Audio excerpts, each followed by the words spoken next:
2001-2002 সালে বাংলাদেশের রাজনীতিতে খালেদা জিয়ার নেতৃত্ব ছিল আন্তর্জাতিক কূটনীতির কেন্দ্রবিন্দুতে।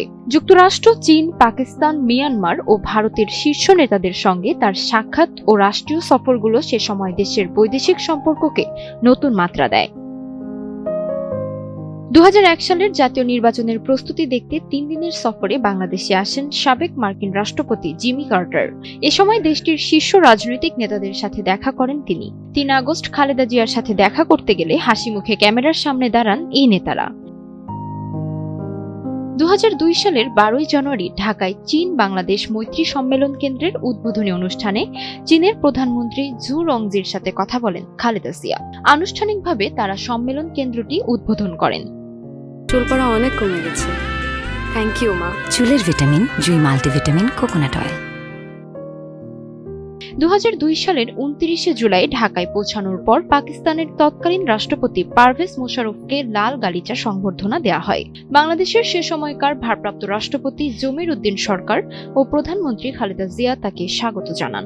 2002 সালের 31 জুলাই ঢাকার তৎকালীন জিয়া আন্তর্জাতিক বিমানবন্দরে এক বিদায়ী অনুষ্ঠানে পাকিস্তানের রাষ্ট্রপতি পারভেজ মোশাররফের সাথে বাংলাদেশের প্রধানমন্ত্রী খালেদা জিয়া।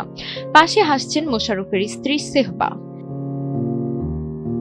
2002 সালের 18 ডিসেম্বর ঢাকার তৎকালীন জিয়া আন্তর্জাতিক বিমানবন্দরে বিদায়ের সময় মিয়ানমারের জান্তা নেতা সিনিয়র জেনারেল থান শোয়ে এবং তার স্ত্রী দাউ কিয়াং এর সাথে বাংলাদেশের প্রধানমন্ত্রী খালেদা জিয়া গণমাধ্যমের উদ্দেশ্যে হাত নাড়েন।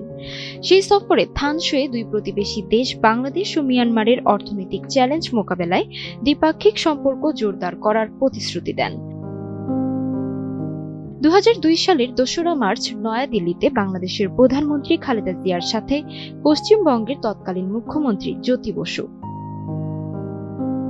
এই ঘটনাগুলো প্রমাণ করে 2001-2002 সময় খালেদা জিয়ার নেতৃত্বে বাংলাদেশ আঞ্চলিক ও বৈশ্বিক কূটনীতিতে সক্রিয়, দৃশ্যমান এবং গুরুত্বপূর্ণ অংশীদার হিসেবে প্রতিষ্ঠিত হয়, যা পররাষ্ট্র নীতির ইতিহাসের স্মরণীয় অধ্যায় হয়ে আছে আজও।